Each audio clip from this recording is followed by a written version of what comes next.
الله أكبر. الحمد لله رب العالمين الرحمن الرحيم مالك يوم الدين إياك نعبد وإياك نستعين اهدنا الصراط المستقيم صراط الذين أنعمت عليهم غير المغضوب عليهم ولا الضالين. وإلى مدين أخاهم شعيبا قال يا قوم اعبدوا الله ما لكم من إله غيره ولا تنقصوا المكيال والميزان إني أراكم بخير وإني أخاف عليكم عذاب يوم محيط. ويا قوم أوفوا المكيال والميزان ولا تبخسوا الناس أشياءهم ولا تعثوا في الأرض مفسدين. بقية الله خير لكم إن كنتم مؤمنين وما أنا عليكم بحفيظ. قالوا يا شعيب أصلاتك تأمرك أن نترك ما يعبد آباؤنا أو أن نفعل في أموالنا ما نشاء إنك لأنت الحليم الرشيد. قال يا قوم أرأيتم إن كنت على بينة من ربي ورزقني منه رزقا حسنا وما أريد أن أخالفكم إلى ما أنهاكم عنه إن أريد إلا الإصلاح ما استطعت وما توفيقي إلا بالله عليه توكلت وإليه أنيب. ويا قوم لا يجرمنكم شقاقي أن يصيبكم مثل ما أصاب قوم نوح أو قوم هود أو قوم صالح وما قوم لوط منكم ببعيد. واستغفروا ربكم إنه. ويا قوم لا يجرمنكم شقاقي أن يصيبكم مثل ما أصاب قوم نوح أو قوم هود أو قوم صالح وما قوم لوط منكم ببعيد. واستغفروا ربكم ثم توبوا إليه إن ربي رحيم ودود. قالوا يا شعيب ما نفقه كثيرا مما تقول وإنا لنراك فينا ضعيفا ولولا رهتك لرجمناك وما أنت علينا بعزيز. قال يا قوم أرهطي أعز عليكم من الله واتخذتموه وراءكم ظهريا إن ربي بما تعملون محيط. ويا قوم اعملوا على مكانتكم إني عامل سوف تعلمون من يأتي عذاب يخزيه ومن هو كاذب وارتقبوا إني معكم رقيب.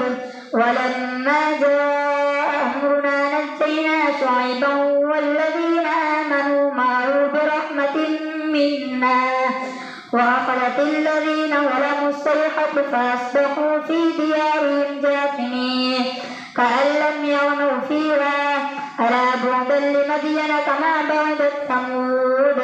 ولقد أرسلنا موسى بآياتنا وسلطان مبين إلى فرعون وملئه فاتبعوا أمر فرعون وما أمر فرعون برشيد. يقدم قومه يوم القيامة فأوردهم النار وبئس الورد المورود. وأتبعوا في هذه لعنة ويوم القيامة بئس الرفد المرفود. ذلك من أنباء القرى نقصه عليك منها قائم وحصيد. وما ظلمناهم ولكن ظلموا أنفسهم فما أغنت عنهم آلهتهم التي يدعون من دون الله من شيء لما جاء أمر ربك وما زادوهم غير تتبيب. وكذلك أخذ ربك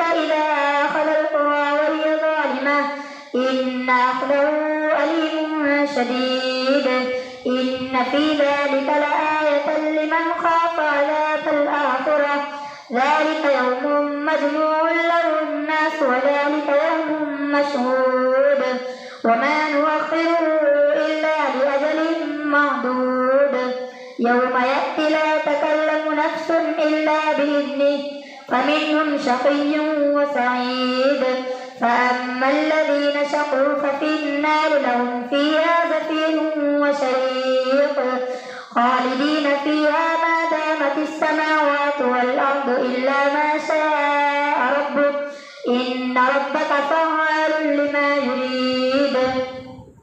وأما الذين سعدوا ففي الجنة خالدين فيها ما دامت السماوات والأرض إلا ما شاء ربك عطاء غير مجزود فلا تك في مرية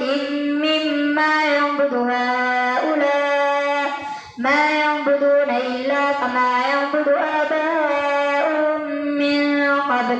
وإنا لنوفهم نصيبهم غير منقوص ولقد آتينا موسى الكتاب فاختلف فيه ولولا كلمة سبقت من ربك لقضي بينهم وإنهم لفي شك منه مريب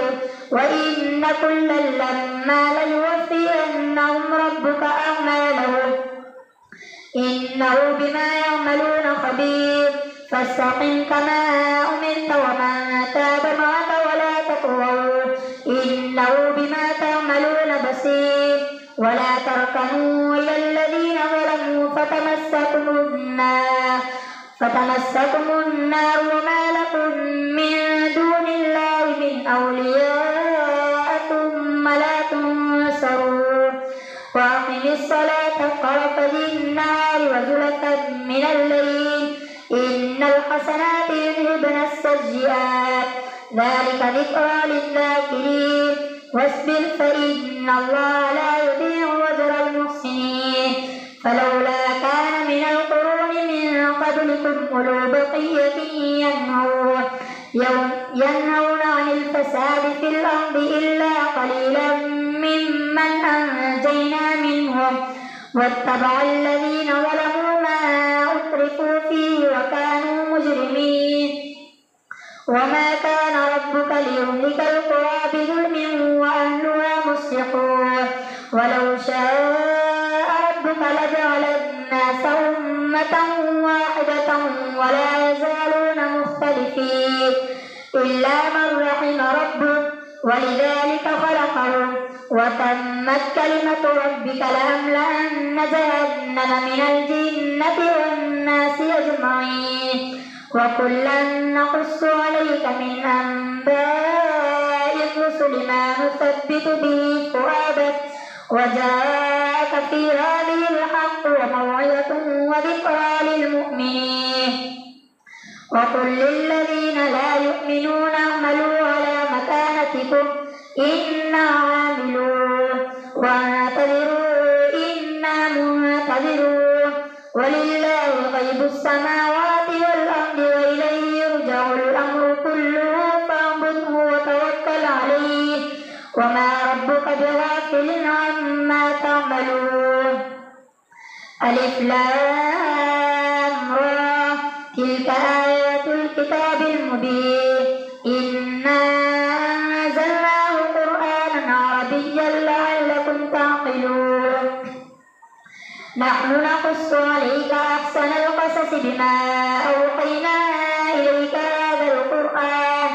وإن كنت من قبله لمن الغافلين إذ قال يوسف لأبيه يا أبت إني رأيت 11 كوكبا والشمس والقمر رأيتهم لي ساجدين قال يا بني لا تقصص رؤياك على إخوتك فيكيدوا لك كيدا إن الشيطان للإنسان عدو مبين وكذلك يجتبيك ربك ويعلمك من تأويل الأحاديث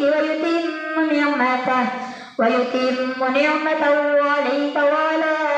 آل يعقوب كما أتمها على أبويك من قبل إبراهيم وإسحاق إن ربك عليم حكيم لقد كان في يوسف وإخوته آيات للسائلين إذ قالوا ليوسف وأخوه أحب إلى أبينا منا ونحن عصبة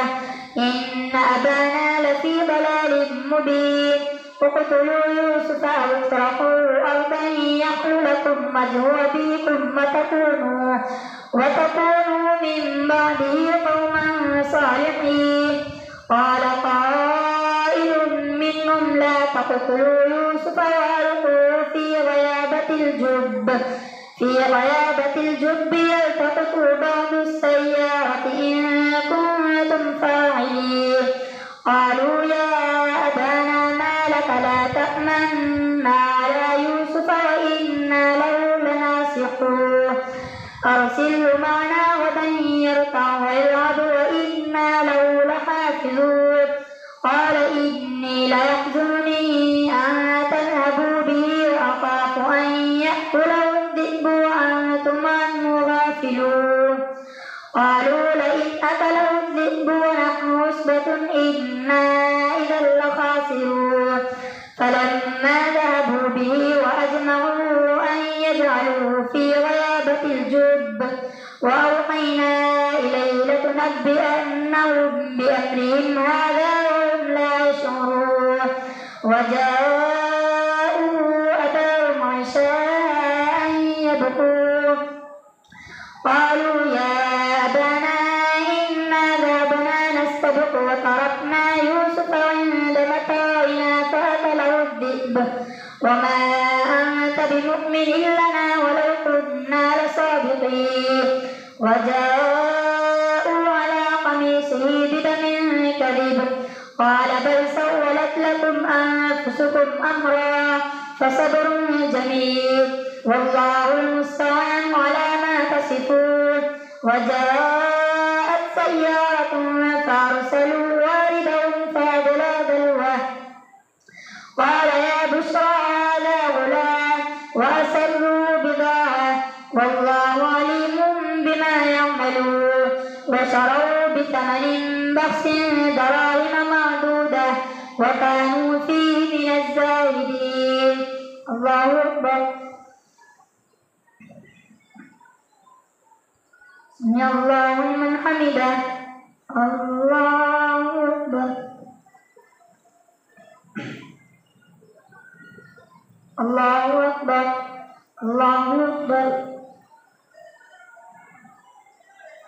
الله أكبر الحمد لله رب العالمين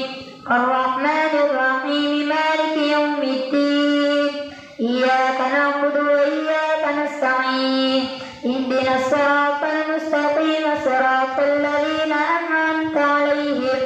غير المغضوب عليهم ولا الضالين وقال الذي اشتراه من مصر لامرأته أكرمي مثواه عسى أن ينفعنا أو نتخذه ولدا وكذلك مكنا ليوسف في الأرض ولنعلمه من تأويل الأحاديث والله غالب على أمره ولكن أكثر الناس لا يعلمون ولما بلغ أشده آتيناه حكما وعلما وكذلك نجزي المحسنين وراودته التي هو في بيتها عن نفسه وغلقت الأبواب وقالت هيت لك قال معاذ الله إنه ربي أحسن مثواي إنه لا يفلح الظالمون ولقد همت به وهم بها لولا أن رأى برهان ربه كذلك لنصرف عنه السوء والفحشاء إنه من عبادنا المخلصين واستبق الباب وقدت قميصه من دبر وألف يا سيدها لدى الباب قالت ما جزاء من أراد بأهلك سوءا إلا أن يسجن أو عذاب أليم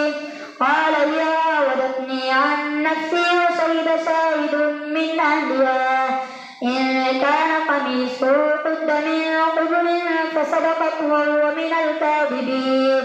وإن كان قميصه قد من دبر فكذبت وهو من الصادقين فلما رأى قميصه قد من دبر قال إنه من كيدكم إن كيدكن عظيم يوسف أعرض عن هذا واستغفري لذنبك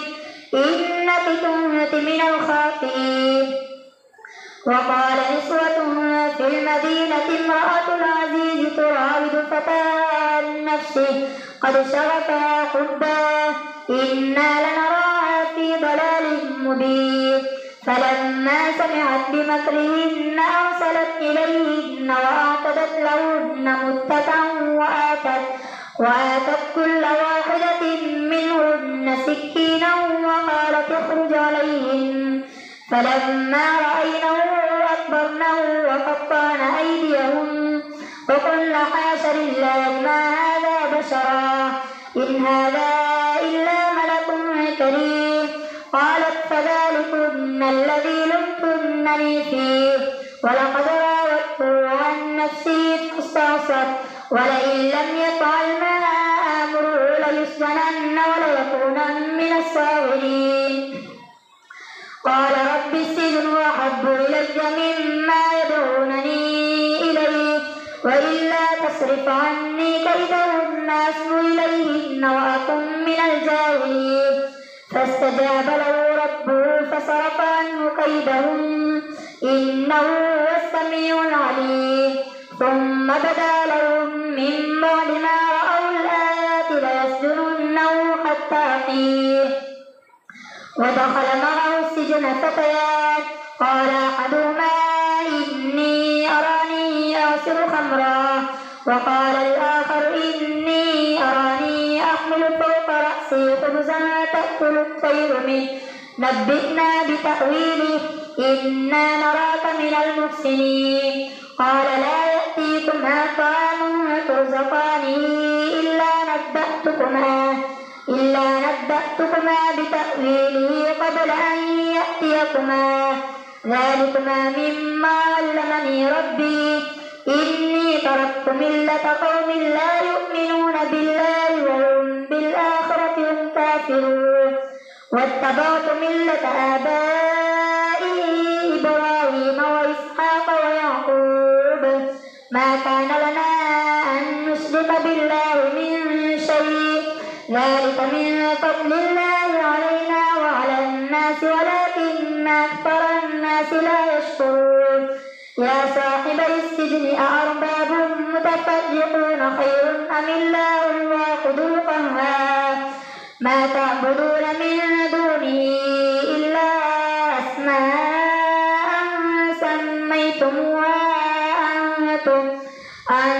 وآباؤكم ما أنزل الله بها من سلطان إن الحكم إلا لله أمر أن لا تعبدوا إلا إياه ذلك الدين القيم ولكن أكثر الناس لا يعلمون. يا صاحبي السجن أما أحدكما فيسقي ربه خمرا وأما الآخر فيسلب فتأكل الطير من رأسه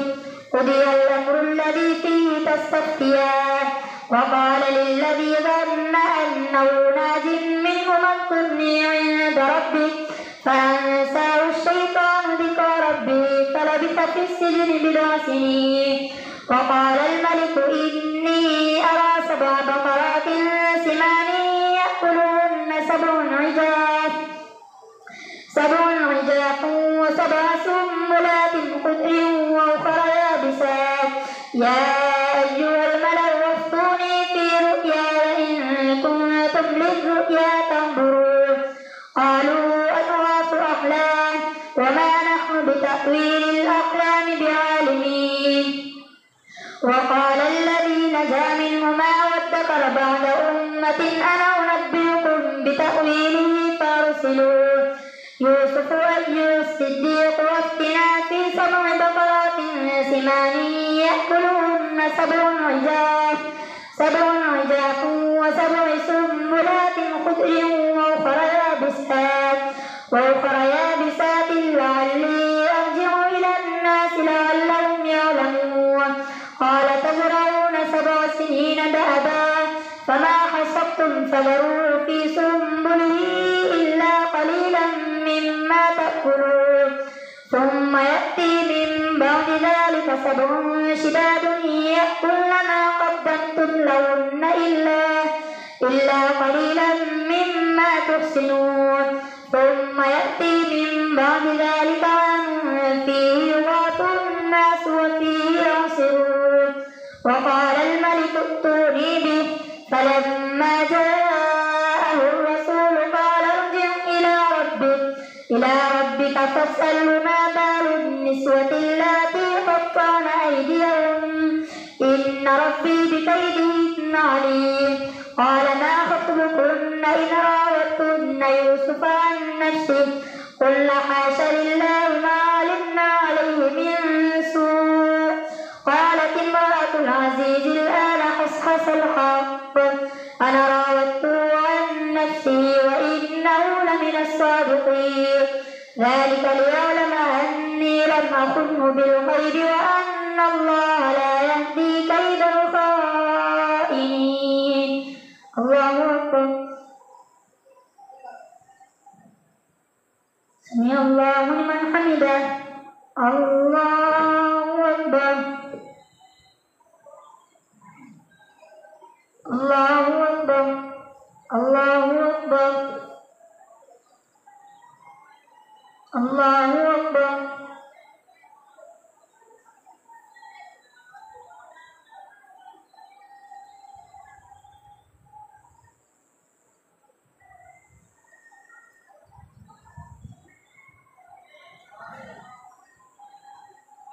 السلام عليكم ورحمة الله